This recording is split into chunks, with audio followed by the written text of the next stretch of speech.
Hello बच्चों, चलिए प्रश्न को पढ़ते हैं। यदि आदर्श गैस के 2 मोलों का आयतन 240 केल्विन पर 44.8 लीटर हो तो दाब होगा।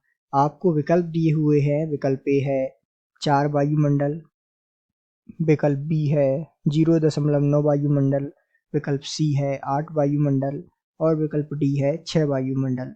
तो आइए बच्चों, मुख्य अवधारणा को समझते हुए हम इस प्रश्न को हल करते हैं तथा विस्तार पूर्वक इस प्रश्न की गणना करते हुए और सूत्रों का पता लगाते हुए हल करके सही विकल्प का चुनाव करते हैं। तो यहाँ इस प्रश्न को हल करने के लिए हम PVA बराबर NRT सूत्र का प्रयोग करेंगे तथा इसमें हम मान रखेंगे। यहाँ हमें B का मान जैसा कि दिया है 44.8 लीटर।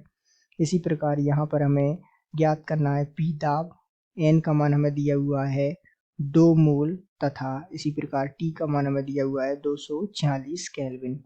तो आइए सबका मान रखते हैं और हम इस प्रश्न को हल करते हैं। तो PV बराबर NRT, तो B का मान 44.8 लीटर दिया हुआ है जैसा कि हमें प्रश्न अनुसार दिया हुआ है इसका मान।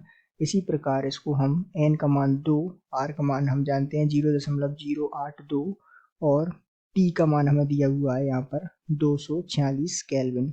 जब हम इसको हल करते हैं तो P बराबर इसको एक तरफ हम ले लेते हैं और इसको हल करने पर 40.344 और यहाँ नीचे ये चला जाता है तो इसका मान आएगा 44.8।